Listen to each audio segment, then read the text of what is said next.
Hi everyone, I'm back. No, I don't know what is currently happening with my hair, but we're gonna go with it.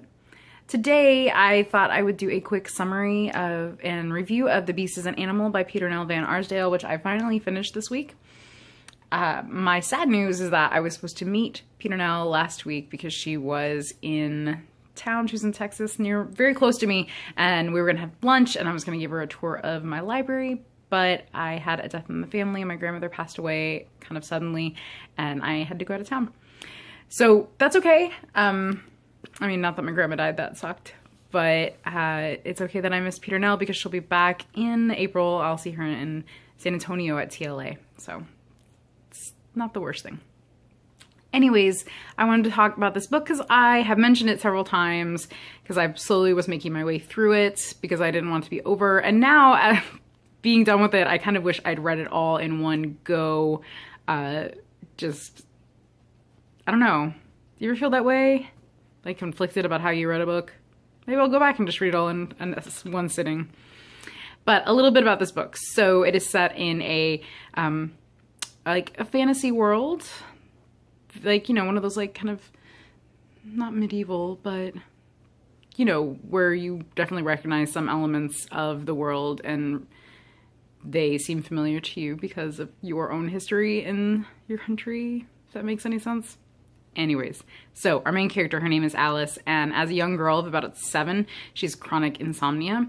She leaves her house one night because she can't sleep, and as she's leaving town, like just walking through the streets of town, she runs into these 2 mysterious women who look like they've just come down from the trees, which they have, and they stop her for a second, but let her pass, and she keeps wandering out, and she finally falls asleep in a field somewhere, and she wakes up in the morning realizing that she's probably in big trouble with her mom and dad, and races back to her home only to find that her parents are dead.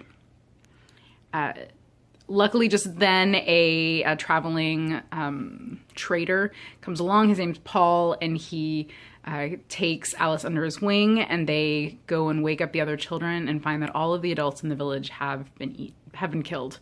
They had their souls kind of sucked out of them by those 2 women that she saw the night before. They are soul eaters. So the children, Paul takes Alice and the children to a neighboring village who are full of a very kind of puritanical society of people, and they begrudgingly take in and foster all of the children from this town who are now orphans. Very begrudgingly. They're kind of jerks. So in order for their town not to, you know, have the same fate happen to them as these children's town, I'm moving my hand, they build a wall and have the children guard the wall at night. So the children are not only begrudgingly given a place in this town, they are also put to work. It's great. It's lovely. No one's allowed to leave the wall without permission. It's horrible.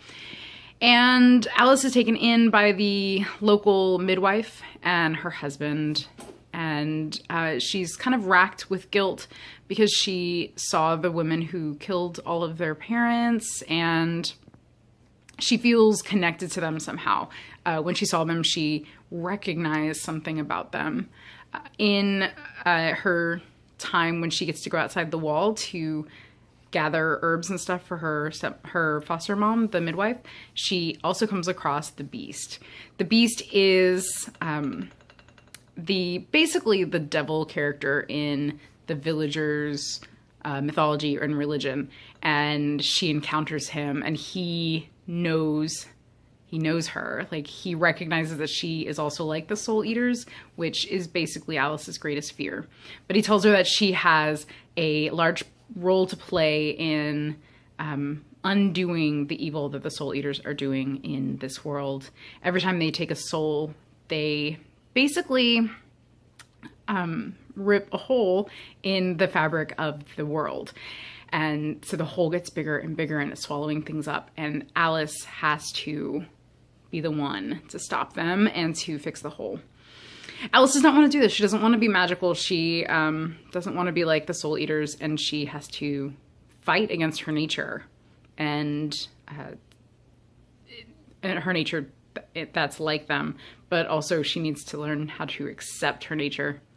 And this is where I think if I'd read it all in one go, I would be able to talk about this a little better. I definitely need to go back in and read it again because I want to, yeah, there's a lot to delve into. The writing is really, really beautiful. It's just gorgeous. The way that Peternelle describes things. I love it. And this is an arc, and on it says not for sale or for quotation, so I can't read you anything because some things might change in the final version of it. But when it comes out, then I'll read you some of my favorite quotes. But yeah, basically, The Beast is an Animal. It will be great, and I can't wait for it to come out in March for everybody to be able to read it. If you like fantasy, a little bit of creepy, I definitely recommend it. So yeah, that's it for me. I'm gonna go see Rogue One and take something for this headache that's coming on. I hope that you guys are having a great Christmas season, and I hope I can get another video or two up before the new year. Okay, that's it for me. Make sure you do all those nice things you can do on YouTube, like this video, comment below, subscribe, share, etc., etc. Okay, bye.